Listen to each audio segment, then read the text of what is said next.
Bienvenida, bienvenido a un nuevo episodio, un nuevo capítulo de Jardinería y Paisajismo. Un espacio en el que comparto con vos conocimientos, trucos, tips, estrategias del mundo de las plantas y del emprendimiento en jardinería. Hoy, lunes 6 de mayo del 2019, te voy a hablar sobre una planta que seguramente conoces y seguramente está en tu cocina, el laurel.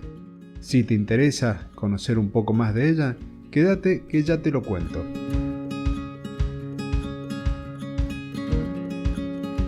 Cuando hablamos del laurel o de laureles, estamos hablando de un árbol de origen mediterráneo, que tiene un significado simbólico más allá del uso culinario. Estoy seguro que ya estás pensando de qué se trata, que ya lo sabes.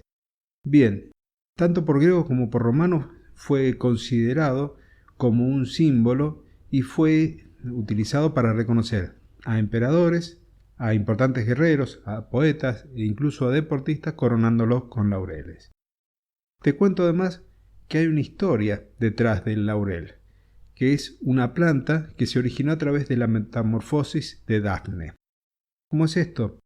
Bueno, según cuenta el poeta Ovidio en su relato Las Metamorfosis, Eros hiere con una flecha de oro, en este caso, a Apolo, porque estaba molesto con él por su arrogancia, y hace que se enamore de Dafne.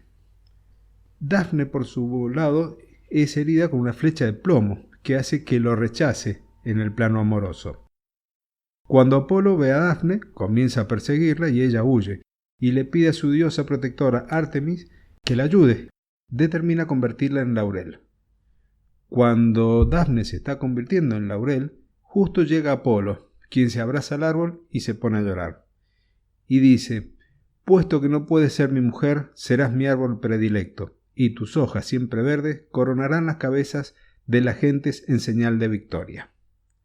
Esa es la historia mitológica de esta planta, y bueno, habiéndola compartido contigo, vamos ya así a hablar sobre la planta y sus usos. Podemos encontrarla de dos formas, arbustiva o arbórea. La arbustiva es aquella en donde las ramas o las ramificaciones vienen saliendo desde muy abajo, desde cerca del suelo. Y la arbórea tiene un tronco, un fuste, como los arbolitos.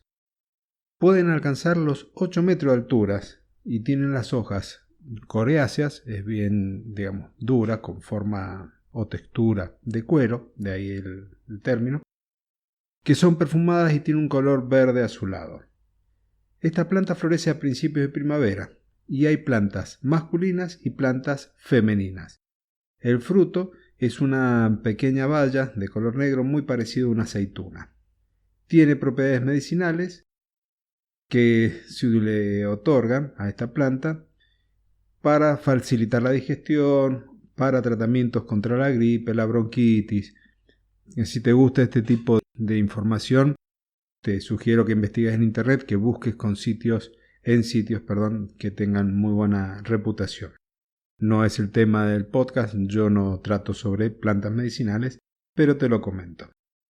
Algunas de esas entonces aplicaciones, dijimos, como facilitador de la digestión, previene también la acidez, se puede tomar como té para ayudar a la estimulación del apetito, es diurética y bueno, tiene un montón de otros usos a nivel tópico como para regenerar la piel y en tratamientos contra el acné.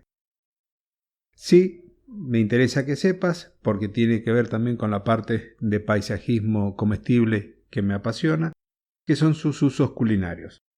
Las hojas son empleadas como condimento en innumerables recetas, generalmente de origen mediterráneo, que han llegado a nosotros a través de los inmigrantes. Es muy común utilizarlas las hojas secas, pero también se pueden usar frescas. En un tiempo, harán unos 10 años atrás, me habían comentado de que las hojas frescas eran tóxicas para el uso. Bien, no es así. Se pueden usar tanto frescas como secas para saborizar sopas, para la salsa, para estofados. También se pueden colocar en aceites y en vinagres para saborizarlos. Lo puede usar en la preparación de escabeches y en conservas. Hay muchísimos usos e inclusive se extienden a la repostería. Eso sí, cuando estuve leyendo un poco de información para preparar el podcast y el artículo que está en mi web, me llamó mucho la atención. No sabía que se utilizaban en repostería para hacer salsas y para hacer cremas.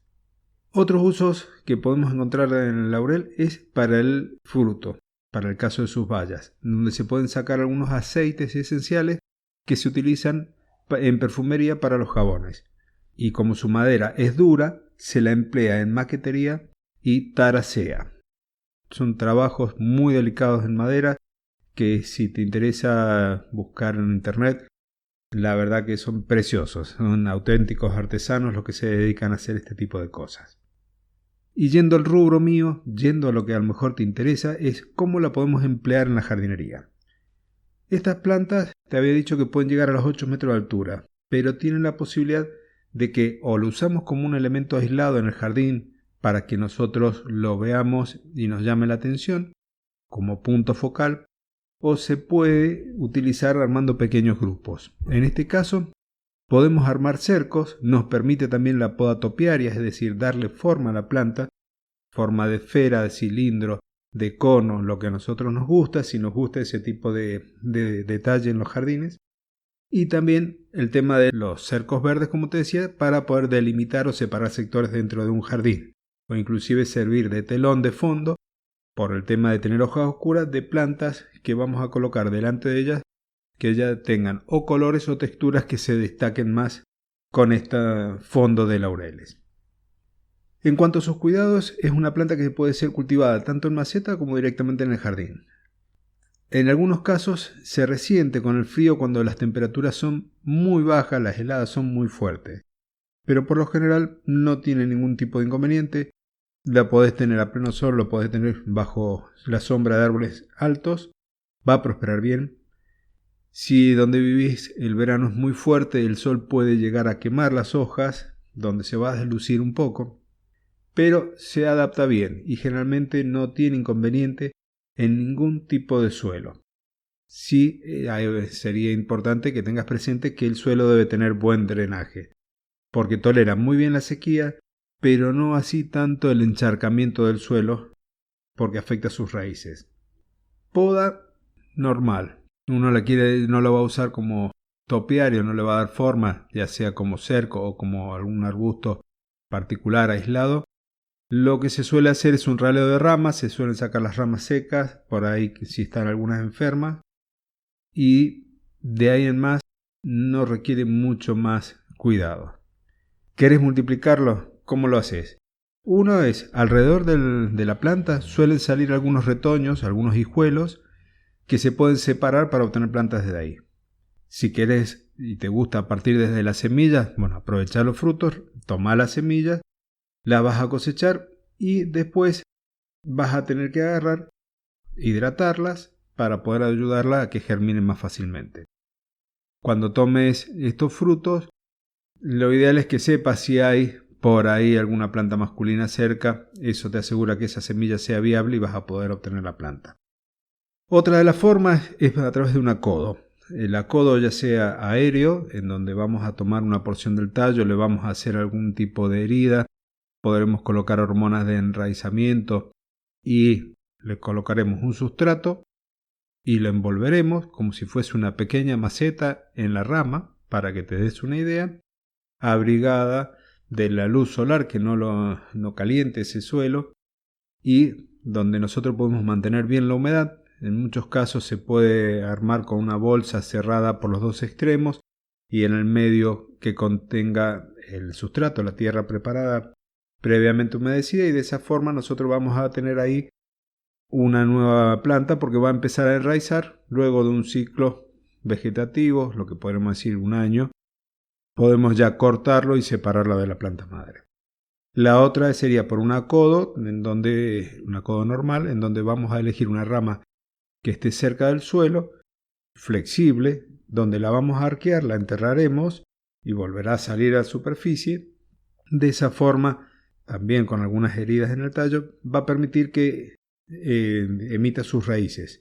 Luego de un año la podemos separar de la planta madre. La otra forma es a través de esqueje. Vas a elegir una ramita a finales de verano, vas a cortarla de unos 20 centímetros, 15-20 centímetros, limpiarás de hojas la parte basal, podés colocarla en hormonas de enraizamiento, ya sean naturales, a través de un té que podés hacer del sauce, o con el tema de la baba de la carne del aloe vera, también así, o las hormonas que podés utilizar, conseguir de uso comercial, y de esa forma la llevas a una maceta que tenga muy buena humedad. Podés armar un pequeño invernáculo con una bolsita o la parte de una botella, la parte superior de una botella de esas plásticas de gaseosa, como para que mantenga un poco más la humedad, y colocarlo en un lugar donde tenga muy buena luz, pero que no le dé el sol de forma directa. De esa manera vas a poder obtener una nueva planta. Como te dije antes, la ramita la vas a elegir a finales de verano. ¿Qué plagas y qué enfermedades suelen tener los laureles? La más común de todas son las cochinillas, donde te pueden afectar un porcentaje muy alto de la planta. Podemos decir que una cochinilla es como un pulgón con escudo. En realidad es un insecto que va a estar succionando savia de la planta. Otro de los insectos que pueden llegar a encontrar son pulgones, que también van a agarrar y se van a alimentar de la savia. En algunos lugares aparece un insecto que no es común en la zona de Mendoza, que se llama sila, que también es chupador, pero es un poco más difícil de observarlo. Si lo podemos ver es porque se generan unas malformaciones importantes y llamativas en las hojas, hace que las hojas se arruguen producto de las picaduras de este bicho. Otra de las cosas que podemos tener son hongos. Hay varios tipos de hongos que pueden hacer su aparición dentro de estas plantas. La negrilla es uno, que es como una carbonilla arriba de las hojas, que no va a afectar la planta en sí, sino que se está desarrollando por una melaza producto del excremento de los pulgones y también de las cochinillas. No la afecta, pero se afea, desluce la planta si nosotros la estamos usando también como ornamental.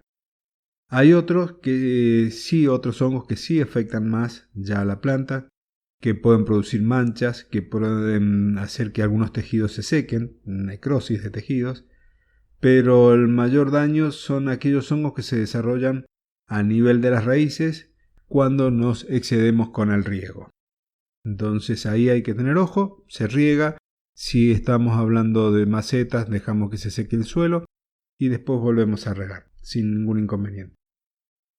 Cuando tengas que curar estas plantas, imaginémonos que las tenés, que no están lozanas, que hay algún tipo de insecto o alguna otra plaga que esté ahí, te recomiendo que o utilices productos de caseros que vos puedas producir, que puedas hacer a raíz de la ortiga, del uso de la ortiga, del uso del ajo, de la cáscara de papa, lo que fuere para curarlos, del tipo orgánico, y si no, consigas algún producto orgánico en alguna agrícola o en algún vivero de confianza. ¿Qué es lo que estamos tratando de acá? De que no vayan a quedar restos de pesticidas que después puedas consumir si estás usando esas hojas en tu cocina. Si vas a usar un producto, siempre verifica el poder residual. El poder residual es durante cuánto tiempo ese producto va a estar haciendo efecto sobre la planta para que no sea atacado por las plagas o por los hongos en el caso que sea un fungicida. Luego de ese periodo generalmente es conveniente, por lo menos yo dejo una semana más. Hay productos que duran 14, 10, 21 días, lo que fuere de poder residual. Suelo dejar una semana más para poderlo utilizar, pero lo ideal es tratar de no llegar al uso de agroquímicos del tipo sintético. Si te gustó el artículo, si te gustó la nota, te pido que la compartas, que me dejes una valoración positiva, algún comentario amable. Si tenés alguna duda, alguna consulta, déjamela en las notas del programa y nos estaremos encontrando nuevamente el día jueves en el podcast de Jardinería y Paisajismo, pero en el cual te comparto información sobre planta en pequeñas dosis. Jardinería en 5 minutos o menos. Hasta entonces y muchas gracias por estar ahí.